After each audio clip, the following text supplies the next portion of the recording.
Hello everyone, welcome to Chem Education. So this is the part 4th of haloalkanes and haloarenes. In this part we will discuss physical properties in from very basic, okay? And this will help you for all the 4 chapters of organic. So let's start.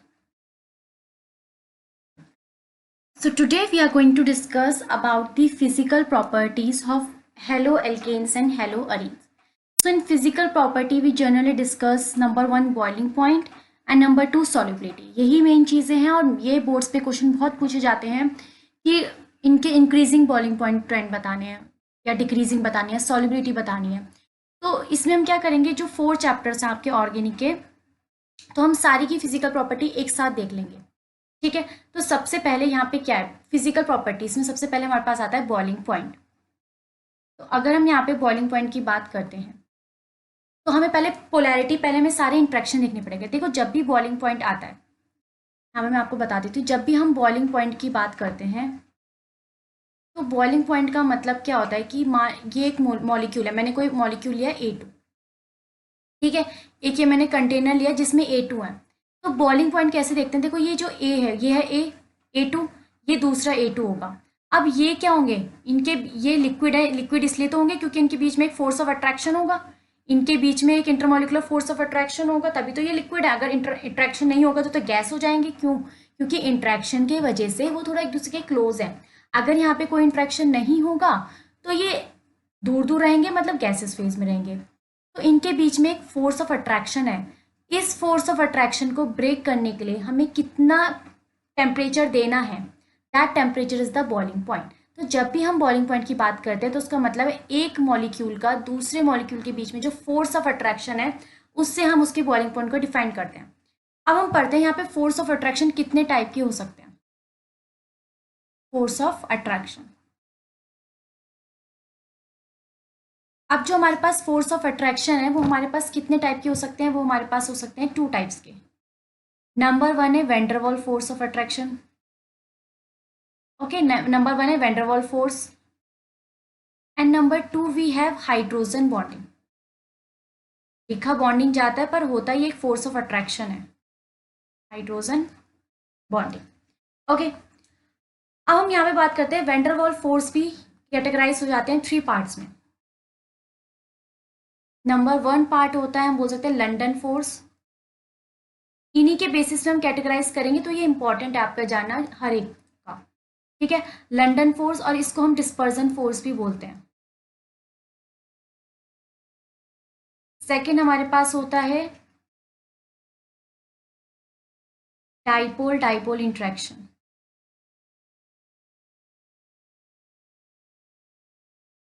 And number 3 is dipole induce dipole.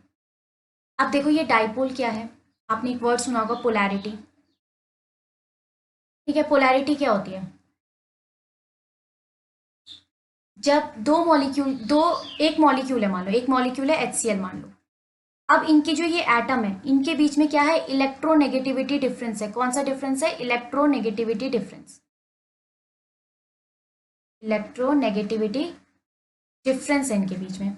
Chlorine ज्यादा electronegative है, chlorine withdraw कर लेगा और hydrogen donate कर देगा. मतलब थोड़ा सा जो इलेक्ट्रॉन होगा ना, यहाँ पे जो शेयरिंग हो रही है ये मोर टुवर्ड्स द क्लोरीन होगी, इलेक्ट्रॉन टुवर्ड्स क्लोरीन ज्यादा होंगे, तभी ये पार्शियल साइन आया.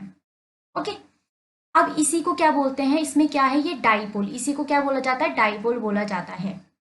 ओके, तो अब क्या है, मान लो मैंने एक मॉलिक्यूल, मुझे देखना है कि HCl का मुझे क्या चेक करना है, मुझे HCl का बॉइलिंग पॉइंट चेक करना है. तो मैं कैसे देखूंगी कि HCl के मॉलिक्यूल एक ये रहा और ये दूसरे HCl के मॉलिक्यूल से इंट्रैक्शन कर रहा होगा. अब HCl क्या है, यहाँ पे Cl नेगेटिव, ये पार्शियल पॉजिटिव, ये पार्शियल पॉजिटिव, ये पार्शियल नेगेटिव. अब इनका इंट्रैक्शन कैसे होगा, इनका अट्रैक्शन होगा, ये नेगेटिव इस पॉजिटिव के साथ एक फोर्स ऑफ अट्रैक्शन एक्सपीरियंस कर रहा होगा. ऐसे यहाँ पे और भी HCl होंगे, ये इसके साथ एक्सपीरियंस कर रहा होगा. तो इनके बीच में क्या है, एक फोर्स ऑफ अट्रैक्शन है. अब इस फोर्स ऑफ अट्रैक्शन को क्या बोलते हैं, देखो ये HCl क्या है, ये HCl पोलर है. पोलर मतलब डाइपोल. ये भी कैसा है, पोलर है. पोलर मतलब डाइपोल. तो ये कैसा इंट्रैक्शन हो गया, this is the dipole dipole interaction. ये कैसा इंट्रैक्शन है, डाइपोल डाइपोल इंट्रैक्शन. अच्छा, इसको बनाया कैसे जाता है, मान लो ये एक मॉलिक्यूल बनाया, मैंने यहाँ पे प्लस का लिख दिया, यहाँ पे इसको प्लस का लिखने का मतलब है,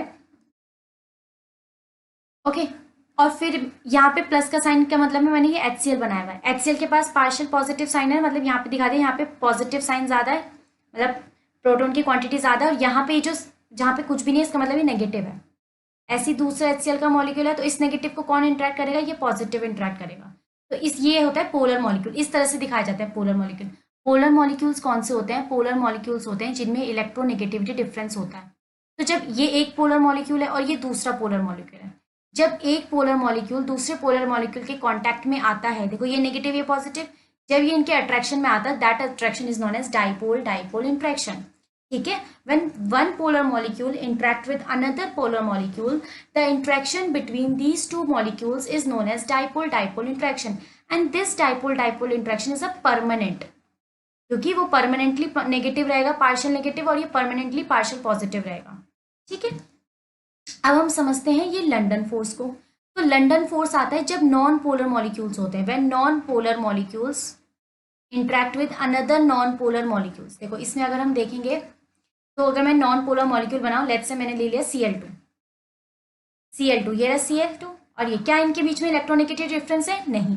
तो जब एक मॉलिक्यूल के जो दो एटम होते हैं उनके बीच में इलेक्ट्रोनेगेटिविटी डिफरेंस नहीं होता है, that molecule is non polar molecule. अब इनके बीच में इंट्रैक्शन कैसा होगा, ना इस पे कोई एफिशिएंसी है, ना इस पे कोई डेफिशिएंसी है, ना इस पे प्लस का साइन दिख रहा है, ना इसमें माइनस का साइन दिख रहा है, तो इनके बीच में कोई फोर्स ऑफ अट्रैक्शन नहीं, तो इनके बीच में बहुत ज्यादा वीक फोर्स ऑफ अट्रैक्शन होता है, वीक फोर्स ऑफ अट्रैक्शन होता है। तो लंडन फोर्स किसके बीच में लगता है, नॉन पोलर मॉलिक्यूल का नॉन पोलर मॉलिक्यूल के बीच में, और वो कैसा होता है, वीकेस्ट फोर्स ऑफ अट्रैक्शन होता है, that is weakest force of attraction.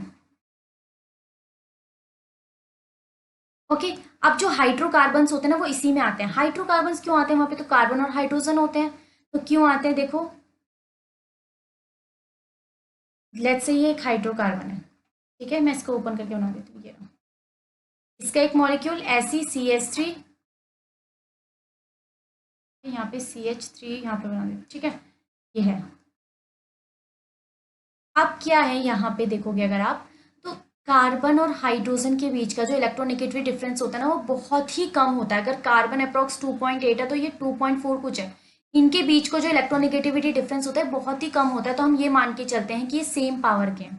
ठीक है, कार्बन और हाइड्रोजन के जो बीच में इलेक्ट्रोनेगेटिविटी डिफरेंस होता है ये बहुत ही कम होता है, तो हम इसको क्या मानते हैं, जो हमारे पास सारे हाइड्रोकार्बन्स होते हैं वो क्या होते हैं, नॉन पोलर होते हैं। तो मैं यहाँ पे लिख देती हूँ,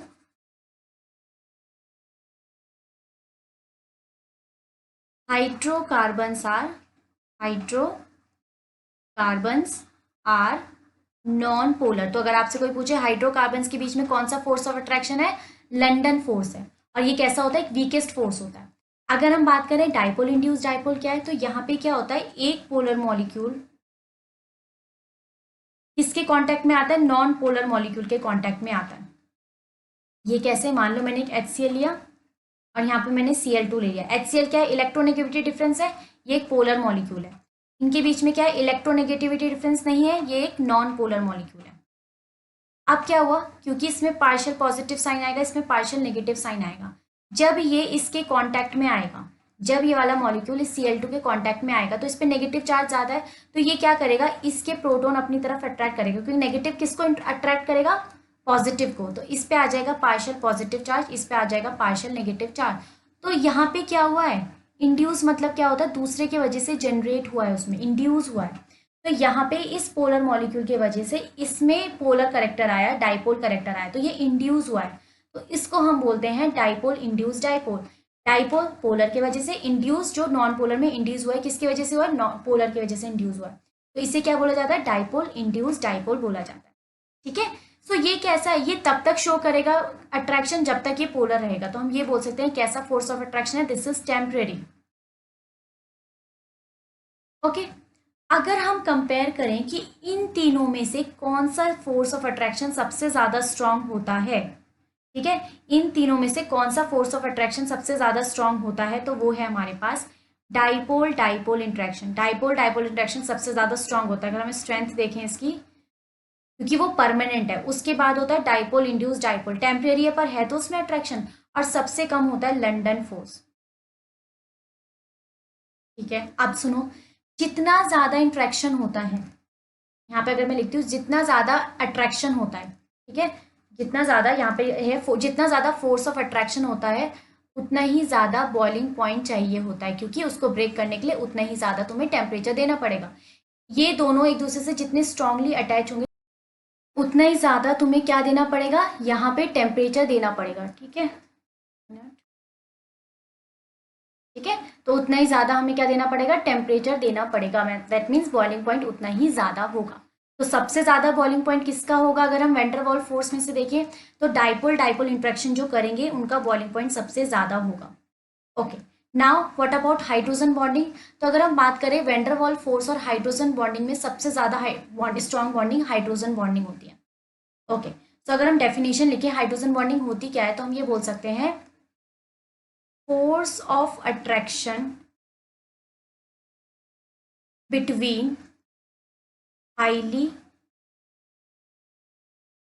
electropositive hydrogen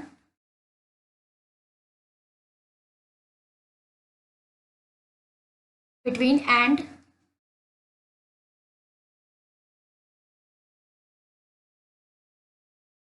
highly electronegative atom. अब इलेक्ट्रोनेगेटिव हाईली इलेक्ट्रोनेगेटिव एटम कौन से हो सकते हैं, phone, fluorine, oxygen, nitrogen. Okay, तो यहाँ पे देखो एक कंडीशन है, ठीक है, ये तो इलेक्ट्रोनेगेटिव होंगे पर हाइड्रोजन भी हाईली इलेक्ट्रोपॉजिटिव होना चाहिए। ठीक है, तो जब मान लो मैंने लिखा यहाँ पे HF और यहाँ पे लिखा HF, ठीक है, ये क्या है, हाइड्रोजन किसके साथ लगा हुआ है, एक हाईली इलेक्ट्रोनेगेटिव एलिमेंट के साथ लगा हुआ है, तो ये हाइड्रोजन भी क्या होगा, हाईली इलेक्ट्रोपॉजिटिव हो जाएगा, क्योंकि ये इससे बहुत ज्यादा इलेक्ट्रॉन विड्रॉ करेगा, तो इस पे आ जाएगा प्लस का साइन, इस पे प्लस, इस पे माइनस का साइन, तो इनके बीच में जो इंट्रैक्शन होगा that is known as hydrogen bonding. इन्हें क्या बोला जाता है, हाइड्रोजन बॉन्डिंग बोला जाता है। ठीक है, तो ये हमारे पास क्या हो गई, हाइड्रोजन बॉन्डिंग हो गई। तो सबसे ज्यादा जो स्ट्रॉन्ग फोर्स ऑफ अट्रैक्शन होता है वो किसका होता है, हाइड्रोजन बॉन्डिंग का होता है। इसमें एक केस और बताती हूँ मैं आपको।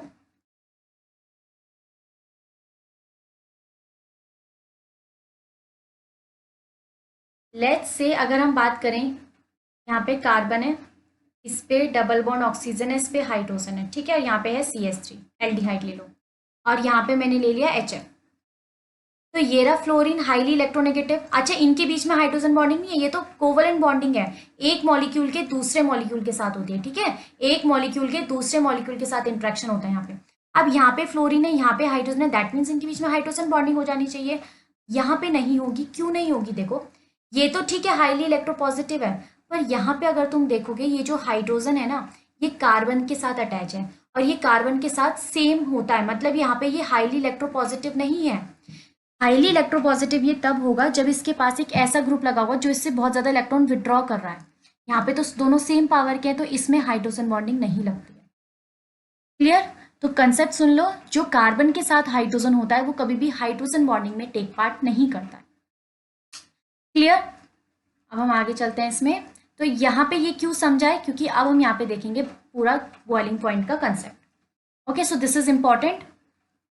प्लस अगर आपको ये लेक्चर पसंद आ रहा है तो लाइक शेयर और कमेंट ज़रूर कीजिए, सब्सक्राइब भी कीजिए, और ये एज इट इज़ जो नोट्स हैं वो मैं टेलीग्राम लिंक पे ऐड करूँगी, जो कि आपके डिस्क्रिप्शन में मैं लिंक डाल दूँगी उसका, तो आप पूरे जितने भी होते हैं सबकी PDF आपको वहाँ पे मिल जाएगी। प्लस ये पूरा एक तरह से ये पूरा ही आपको मिलेगा, ठीक है, बट उसके लिए आपको शेयर भी करना है। ओके, सो वी हैव, अब हम स्टेटमेंट पढ़ लेते हैं यहाँ पे। ठीक है, तो स्टेटमेंट हमारे पास क्या है, due to greater polarity as well as, अब हम किसके लिए पढ़ रहे हैं, ये हेलोजेंस के लिए पढ़ रहे हैं, हम हेलो एल्केन्स के लिए पढ़ रहे हैं।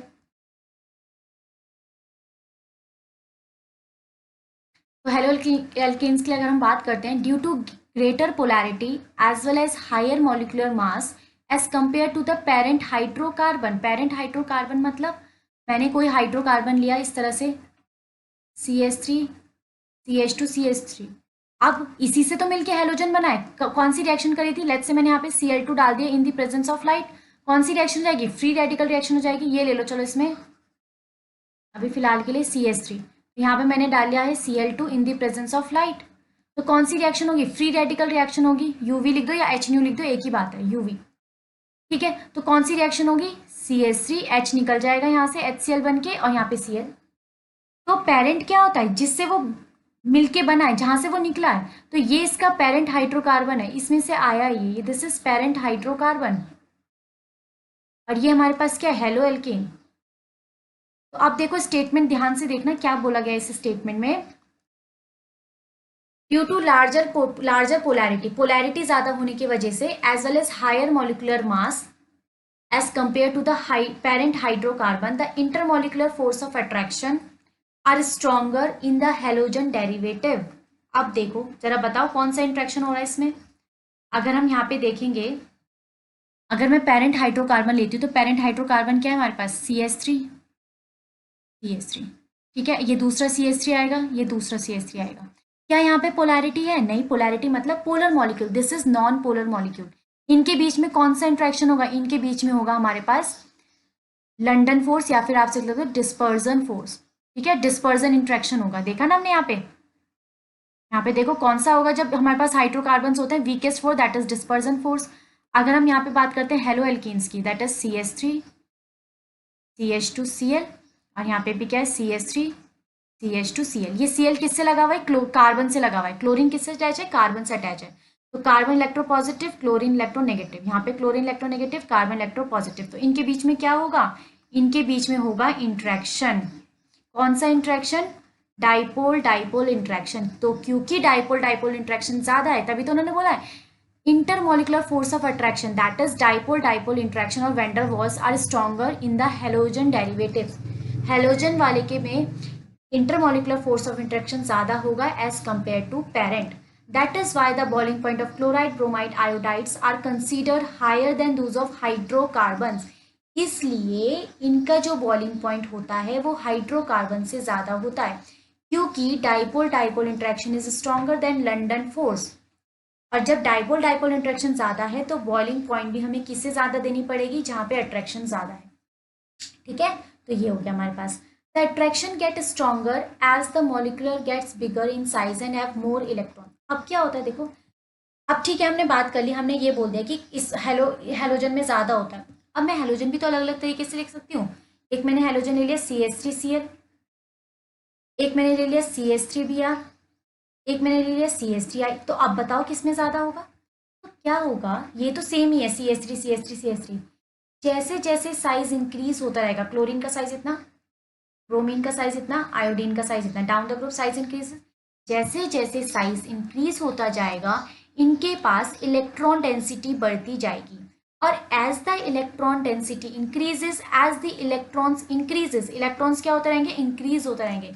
जैसे जैसे इलेक्ट्रॉन्स इंक्रीज होते रहेंगे इनके बीच का जो अट्रैक्शन होगा will become more and more strong, क्योंकि नेगेटिव चार्ज और ज्यादा पॉजिटिव को अपने अंदर इंट्रैक्ट करेगा, तो इंट्रैक्शन बहुत ज्यादा स्ट्रॉन्ग हो जाएगा।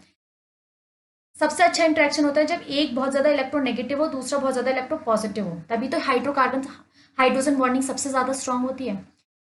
तो जितना ज्यादा इलेक्ट्रॉन होंगे वो उतना ज्यादा प्रोटॉन को अपनी तरफ अट्रैक्ट करेंगे और उतना स्ट्रॉन्ग अट्रैक्शन होगा।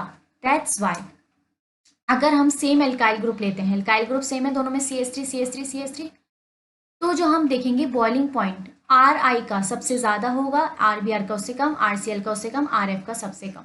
Because with the increase in size, mass of the halogen atom, the magnitude of the van der Waals force increases.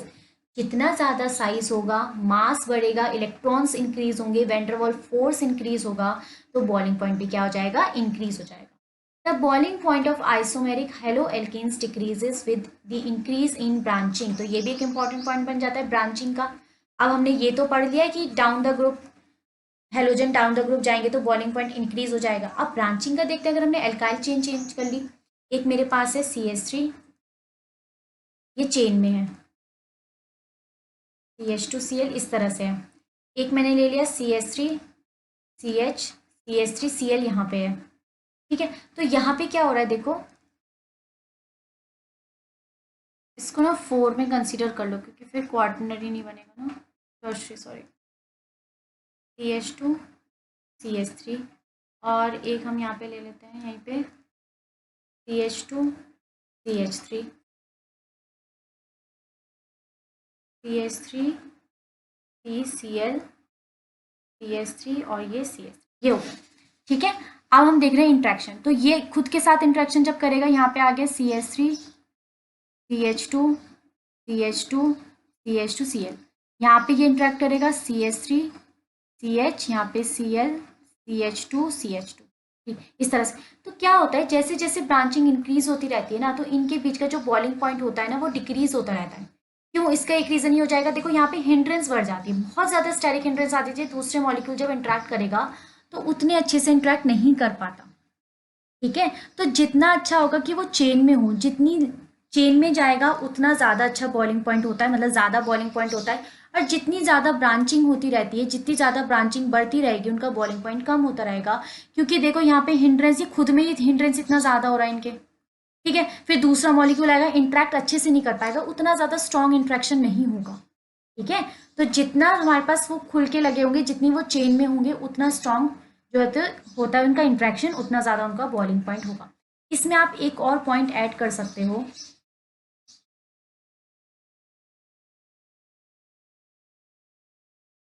हमने अभी यहाँ पे देखा, मैं यहाँ पे शॉर्ट में लिख देती हूँ इसको। हमने देखा कि ब्रांचिंग इंक्रीज होने से, branching increases, okay, boiling point decreases. एक और कंसेप्ट आता है यहाँ पे, that is chain increases, boiling point increases. अब ये कैसे, देखो एक है हमारे पास 1 2 3 4 4 कार्बन की चेन, ठीक है, यहाँ पे इनके बीच में इंट्रैक्शन होगा। और एक है हमारे पास 1 2 2 कार्बन की चेन ले लो।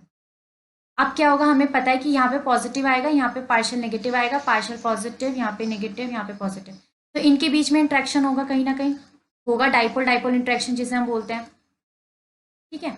अब अगर आप देखो तो यहाँ पे कार्बन, इनके बीच में तो इंट्रैक्शन होगा, भले से वो वीक इंट्रैक्शन है। कौन सा इंट्रैक्शन है इनके बीच में? नॉन पोलर वाला, लंडन फोर्स, ठीक है, भले से ही कम है पर है तो, ठीक है। यहाँ पे तो कम ही है, यहाँ पे तो एक ही के साथ है, और यहाँ पे ये 3 कर रहे हैं, तो फिर भी अगर हम कंपेयर करेंगे तो इसमें बॉइलिंग पॉइंट ज्यादा देना पड़ेगा, कुछ तो है, चाहे वीक है पर है तो ना, तो बॉइलिंग पॉइंट इसका बढ़ जाएगा। तो as the chain increases, boiling point increases, because hydrocarbon chain increases, hydrocarbon की चेन बढ़ रही, क्योंकि हाइड्रोकार्बन की चेन बढ़ने से डिस्पर्सन फोर्स बढ़ रहा है, ठीक है। अब थोड़ा थोड़ा से तो स्ट्रांग हो ही जाएगा ना फोर्स, तो ये रीजन हो जाता है, ठीक है। तो ये हमने किस पे देखा, बॉइलिंग पॉइंट का देखा है। नेक्स्ट हम चलते हैं टूवर्ड्स सॉल्युबिलिटी। अगर हम बात करते हैं सॉल्युबिलिटी की, तो एक कंसेप्ट आप हमेशा याद रखो, ऑर्गेनिक में जब भी आपके पास आएगा कि why this is soluble in water and why this is not, reason है ड्यू टू हाइड्रोजन बॉन्डिंग। क्यों? सुनना मेरी बात। अगर हम वाटर की बात करें, सॉल्युबिलिटी हमेशा हम पानी में देखेंगे, ठीक है, वाटर में देखते हैं या पोलर मॉलिक्यूल्स में देखते हैं। अगर हम वाटर की बात करें तो इनके वाटर के बीच में क्या होता है, देखो ये highly electropositive, this is highly electronegative, कौन सी बॉन्डिंग हो रही है, हाइड्रोजन बॉन्डिंग हो रही है, ठीक है। ये है वाटर के मॉलिक्यूल्स। अब अगर किसी और को इसके पास आना है, सॉल्युबल कैसे होते हैं, ये 2 मॉलिक्यूल है वाटर के, अगर किसी को सॉल्युबल होना है तो इनके बीच में आके बैठना पड़ेगा उसे, मतलब इनके साथ इंट्रैक्शन करना पड़ेगा। अब मान लो हाइड्रोकार्बन ले लेते हैं, हाइड्रोकार्बन आ रहा है, ठीक है। अब इनके बीच का बॉन्डिंग अच्छा है, आपके और आपके फ्रेंड है कोई, उनके बीच का जो बॉन्डिंग है बहुत ज़्यादा स्ट्रांग है। अगर कोई थर्ड पर्सन आता है और वो अगर तो आपके साथ अच्छे से बॉन्डिंग नहीं हो पा रहा है, तो क्या आपको उसको आने दोगे अपने बीच में? बिल्कुल भी नहीं आने दोगे। तो यहाँ पे अगर ये CH3 वाटर के साथ आता है, अगर ये CH3 का मॉलिक्यूल वाटर के साथ आता है, तो इनके बीच में सिर्फ और सिर्फ वेंडरवॉल फोर्स लगेगा, वो भी कौन सा वाला, सबसे वीकेस्ट वाला इसमें लग सकता है, इसमें डाइपोल इंड्यूस डाइपोल लगेगा, ठीक है, कहीं ना कहीं इसमें डाइपोल इंड्यूस डाइपोल लगेगा, या फिर आप लंडन फोर्स ही बोलो उसे, लंडन फोर्स लगा, बहुत ही वीक फोर्स है ये तो। और ये अपने ही मॉलिक्यूल के साथ हाइड्रोजन बॉन्डिंग कर रहा है, तो ये क्यों इसको इसके मिड में क्या इसके पास इतनी पावर है कि ये इनके बॉन्ड को ब्रेक करके इनके बीच में आ सके? बिल्कुल भी नहीं। तो इस वजह से जो हमारे पास हाइड्रोकार्बन्स होते हैं, ये वाटर में इनसॉल्युबल होते हैं, hydrocarbons are insoluble in water because they do not form hydrogen bonding. यही अगर हम लेके आते हैं, कौन से ग्रुप लाते हैं, यहाँ पे मैंने लिया हेलो एल्किन्स, ठीक है, वाटर में हम सॉल्युबल करा रहे हैं हेलो एल्किन्स, आर यहाँ पे ले लिया CH3 Cl। तो यहाँ पे अगर हम कंसीडर करेंगे तो यहाँ पे क्या होगा, ये partial negative, this is partial positive, ठीक है। यहाँ पे वाटर का दूसरा मॉलिक्यूल है, ये क्या कर रहे हैं, एक दूसरे के साथ हाइड्रोजन बॉन्डिंग कर रहे हैं। तो ये हम बोलते हैं जो हाइड्रोकार्बन्स होते हैं बहुत स्लाइटली सॉल्युबल होते हैं, दे आर स्लाइटली सॉल्युबल, क्योंकि लंडन फोर्स तो वीकेस्ट फोर्स होता है, कम से कम ये इनके बीच में ये क्या करता है, ये करता है डाइपोल डाइपोल इंट्रैक्शन, कम से कम dipole dipole interaction London force से तो ज़्यादा स्ट्रॉन्ग है ना कहीं ये थोड़ा बहुत तो उसके साथ सॉल्युबल हो जाएगा, परमानेंटली नहीं होगा। देखो हम पढ़ेंगे लाइन सॉल्युबिलिटी की, अगर हम बात करते हैं यहाँ पे डैश है, the haloalkanes are very slightly soluble in water, बहुत स्लाइटली सॉल्युबल होंगे। In order to dissolve haloalkane in water, energy is required to overcome the attraction between the haloalkane molecules and break the hydrogen bonds between the water molecule. अगर आपको soluble कराना है तो आपको क्या देना पड़ेगा, क्या करना पड़ेगा, इनके बीच का attraction कम करना पड़ेगा, मतलब पहले आपको boiling point देना पड़ेगा, पहले आपको टेम्परेचर देना पड़ेगा इनके बीच का बॉन्ड को ब्रेक करने में, तब जाके थोड़ा बॉन्ड वीक होगा, तब जाके ये इसके साथ इंटरेक्ट कर पाएगा। The solubility of haloalkanes in water is low. However, haloalkanes tend to dissolve in organic solvent, organic solvent में हो जाता है क्योंकि उनमें भी इतनी अच्छी इंटरमोलिकुलर अट्रैक्शन नहीं होती और इसमें भी इतनी अच्छी इंटरमोलिकुलर अट्रैक्शन नहीं है, तो वो ऑर्गेनिक सॉल्वेंट के साथ सॉल्युबल हो जाता है। ऑर्गेनिक सॉल्वेंट जैसे कि बेंजीन, क्लोरोफॉर्म, ये सब ऑर्गेनिक सॉल्वेंट में आते हैं। Okay, so this is all about the solubility. So if you like this, please like, comment, share and subscribe, and plus I will definitely add the PDF in the Telegram channel. Okay. Okay, bye bye, tata.